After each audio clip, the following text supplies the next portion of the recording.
La rencontre de la semaine est propulsée par SSQ Auto.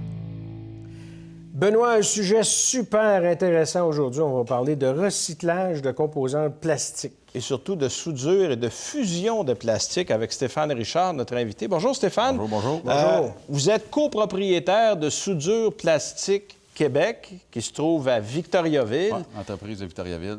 Et ce qui est intéressant, vous avez trouvé une recette pour fusionner le plastique. Expliquez-nous un peu d'abord comment ça fonctionne, parce que des soudures de plastique, ça existe.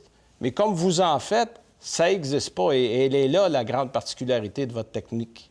Ouais, nous, c'est vraiment une fusion qui est faite à la main. La soudure plastique à la machine existe depuis longtemps.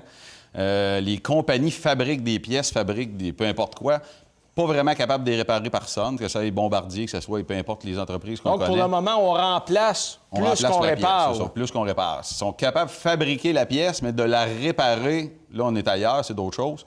Fait que moi, ce que j'ai développé, dans le fond, c'est une façon à la main de pouvoir faire de la fusion du plastique. Et là, non seulement, écoutez, moi, je suis allé l'essayer, là, j'en parle en connaissance de cause. Je suis allé visiter Stéphane à Victoriaville et moi, qui n'a aucun talent, là, on s'entend, j'ai fusionné du plastique. Donne-nous un exemple, Stéphane. Regarde, je prends ça ici un petit peu. On voit peut-être à l'écran, on le voit pas, mais il y a des baguettes de plastique. Parce que le principe de base est un peu comme la soudure au métal, là. Ouais. C'est-à-dire qu'on a des baguettes qui sont ta recette en passant. C'est ça. Il y a vraiment des composantes dans les baguettes qui fait qu'on est capable d'aller chercher 100 à la valeur égale. Et fait là, qu'à la même épaisseur, je suis aussi résistant, dans le fond, là, avec des tests à l'appui là, qu'on a fait faire ensemble de recherche. Et là, ce qu'on voit ici, c'est une pièce qui a été refaite. En fait, la beauté, c'est que c'est la pièce d'origine, qui est aussi solide, là, une fois réparée, que lorsqu'elle était neuve. Ouais. Est une certification du CRIC. Et ça, je pense que c'est important de le mentionner. Là. Les tests ont été passés. Là. 100 valeur égale à épaisseur égale. Fait que dans ce cas-là, on a mis une baguette de renfort en dedans, fait que je suis encore plus résistant. Et la moyenne de... C'est que le fini est le même. Voilà, exactement. Mais où ça a été réparé au juste, là? À l'arrière, vois-tu, tu as les baguettes ici. Je sais que ça, c'est noir, on le voit pas très bien à l'écran. Mais c'était fendu, là, ici. Imaginez-vous que là et là, c'était fendu, on l'a réparé. C'est neuf. un morceau de plastique d'une colonne de direction. C'est là. ça, c'est ça. Voilà, Ouais, exactement. ouais. Et on le fait avec des pare-chocs, on le fait avec des fenêtres de PVC, parce que, bon, vous n'êtes pas limité uniquement à l'automobile. Non, là. on fait pas juste de l'automobile, on fait du récréatif, de l'agricole, on travaille pour les villes, les municipalités. Des toiles de piscine toiles de extérieures, piscine, on fait des ça. réservoirs. Les écumoires de piscine, on a fait ça. Des gros réservoirs géants, on répare ça. On y va direct en usine, dans le fond. J'ai 25 unités mobiles sur la route, dans le fond, présentement. C'est des travailleurs autonomes qui ont leurs petites usines mobiles. Ils travaillent dans leurs camions, dans leurs remorques. Et rappelez-moi, Stéphane, combien de milliers de livres par année on jette dans les sites d'enfouissement? Bien, juste dans l'automobile, ce qui est répertorié 252 000 tonnes, qui équivaut plus que la grandeur du stade olympique qui est jeté, parce que dans le fond, ils n'ont pas de ressources, ils n'ont pas de Plastique façon. craqué. Ouais. Moi, j'ai un truc pour vous. Si jamais vous voulez une bonne business, là, Communauto, ils ont des voitures, puis toutes les pare-chocs sont à réparer là-dessus. Ah, les locations, c'est sûr que les locations Hébert, les locations de... Tu sais, on en fait beaucoup pour eux autres. C'est souvent accroché, c'est souvent... Là, la question qui doit revenir souvent à la quantité de plastique qu'on a. Bon, les unités mobiles, vous en avez 25. Je pense que vous voulez aller en expansion aussi, là. Oui, on va en avoir encore au moins 6 autres dans la prochaine année. Ça va être quand même assez facile à atteindre. Vraiment dans des secteurs que j'ai personne. Là, j'ai Gatineau Hall, dans le fond, qu'on vient de vendre, une unité mobile qui va partir en janvier, fin janvier. Que là, j'avais vraiment un trou. Puis sinon, on est quand même capable de couvrir le Québec, là. Moi, j'aimerais ça revenir à la base un peu, parce que là, il y a de quoi qui me dépasse, là. Je veux dire, il reste que... je peux pas croire qu'il n'y a aucune technique qui existait. Je veux dire, c'était pas réparable du tout avant. Vous êtes vraiment innovateur. Comment ça se fait? C'est quoi l'idée de base? Avant, réparer un pare-choc Dis-lui combien brisé, de temps t'as là. passé à trouver ça? Parce que là, c'est pas une idée qui est venue comme ça, là, overnight. C'est ça que je au-delà de voudrais 5 ans, savoir. là. Mais un pare-choc brisé, là, auparavant, là, quand ils réparaient ça, ils mettaient un moustiquaire fondu. Mettons, la dernière des technologies, c'est un moustiquaire fondu en arrière qui boucane, qui altère les propriétés du plastique. Puis de l'autre côté, on fait un gros chanfrein avec un buffer, puis on remplit ça avec de la colle époxy. Fait que dans le fond, on vient comme mettre 2 gros plasters sur une réparation qui n'est pas vraiment réparée. Tu sais, du métal, on répare ça avec du métal, de l'aluminium avec de l'aluminium. Du plastique, on essaye de réparer ça avec du métal. Je la comprends pas, à la limite, là, comment que... Fait que du plastique, ça se répare vraiment avec du plastique. Il faut juste le faire de la bonne façon. Là. C'est ça. Puis la bonne façon, C'est ça que vous avez inventé. Ouais. Personne n'avait la bonne façon. Stéphane l'a dit tantôt, le CRIC a donné 100 là. Il n'avait jamais donné plus que 20-25 à tout ce qui était dans le plastique. À la main, là, ils sont capables d'obtenir des bons résultats.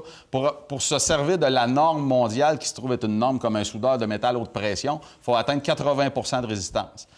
Nous, on a obtenu 100 dans tous les plastiques qu'on a fait. OK, ben, moi, j'ai une question concrètement. J'ai une Ford Fusion qui a un plastique, un pare-choc avec du plastique craqué. Combien ça me coûte pour le faire réparer versus remplacer le pare-choc qui, lui, pourrait coûter 800 $, par exemple? Je dirais, là, vite de même, pas vu. Il est craqué sur le coin, il y a une ligne, là, disons. On est à 25 du prix de la pièce. Bon. Vite de même, mettons. Fait que vous faites une belle petite fusion de plastique sur le plastique de ma Ford Fusion, puis c'est réglé. Puis là, on se ramasse qu'on est sablé 2 pouces plus large que ta craque. Tu as juste ça à refaire de la finition. Tu gardes ta peinture d'origine, tu regardes ton pare-choc d'origine. C'est ça, vous avez parce que la pas peinture refaire de d'origine, peinture. c'est ce qu'il y a de mieux. Là. Aller remettre un pare-choc similaire sur ta Ford Fusion, c'est pas la bonne solution. Souvent, ils prennent un jobber. Mais la peinture... Qui n'est pas de même la qualité. Peinture... Pour peinturer, mais tu as juste une réparation locale à faire. C'est ça. T'as une peinture, ça de large à faire. L'empreinte écologique est beaucoup diminuée. La pièce vient pas de Chine. Là. La pièce est dans ton garage. Tu la prends, tu la démontes, tu la mets sur le chevalet puis tu la répares. Tu la reposes sur le véhicule. On sauve du temps, on sauve des coûts, on sauve beaucoup de peinture. Tu sais, on parle des fois de plastique dans l'environnement. Ben non. Hey, écoute, un pare-choc, vous savez comment vous connaissez ça? Une oreille de brisée sur le coin où ça visse ou l'aile, là. Bon, si ça c'est brisé, c'est sûr que l'assureur change le pare-choc. Il n'y a même pas de peinture à faire à la limite. Si l'œillet est craqué, ils n'ont pas de façon de les réparer.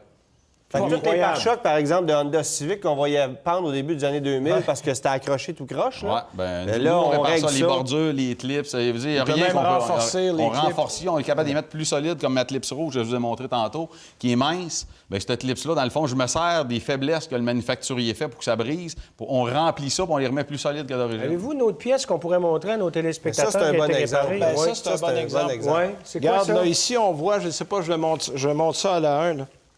Alors, ici, vous voyez, ça, c'est d'origine comme ça. C'est fait d'origine comme ça. Voyez-vous à quel point, ici un petit peu, là, puis à quel point c'est faible. Toi, tu le reprends ici en mettant une baguette. Oui, on le redouble, puis voyez-vous, beaucoup plus résistant. C'est beaucoup plus résistant qu'à l'origine. Il n'y a aucune comparaison entre les deux. Et ça, c'est une pièce qui ne tombera pas, qui ne brisera pas. C'est une moulure de bas de caisse, là. Voilà. Ouais.